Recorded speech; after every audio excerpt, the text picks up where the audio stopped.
BRS రెబల్స్లో వణుకు ప్రారంభమైంది.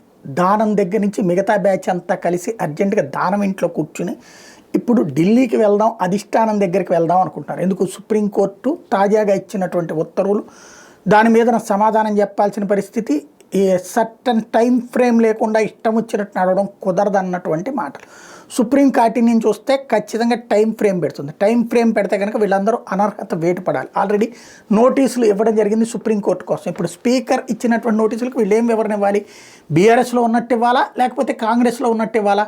కాంగ్రెస్లోకి మారినట్టు ఇస్తేనేమో దెబ్బ, ఇవ్వలేకపోతేనేమో బీఆర్ఎస్కి వెళ్ళి పని చూడాలి. అక్కడ రేపో మాపో ఏ విప్పో జారీ చేస్తారు. ఇప్పుడు పార్టీ మారి ఇక్కడ కాంగ్రెస్లో ఉంటూ కార్యకలాపాలు నడుపుతున్నటువంటి వాళ్ళకి పెద్ద సమస్య అయింది. అలాగని టూతాడు చీలిపోతే ప్రాబ్లం లేదు, అట్లు చీలట్లేదు, మిగతా వాళ్ళు రావట్లేదు. వీళ్ళందరూ ఇప్పుడు కాంగ్రెస్ అధిష్టానం దగ్గరికి వెళ్ళి మేము రేవంత్ నమ్ముకుని వచ్చామయ్యా, మా బతికేంటయ్యా అని అడగడానికి కేంద్ర నాయకత్వాన్ని అడుగుతారండి. పాప వాళ్ళు మాత్రం ఏం చేస్తారు? సుప్రీంకోర్టు జడ్జి గారితో చెప్పి మనోళ్ళే లేండి వదిలేయండి అని చెప్తే ఊరుకుంటారా? వాళ్ళే ఇప్పుడు పక్కన కోర్టుల చుట్టూ తిరుగుతుంటే. కాబట్టి ఇప్పుడు ఢిల్లీ బాట అనేటటువంటిది ఎందుకో వాళ్ళకే అర్థం కాని పని.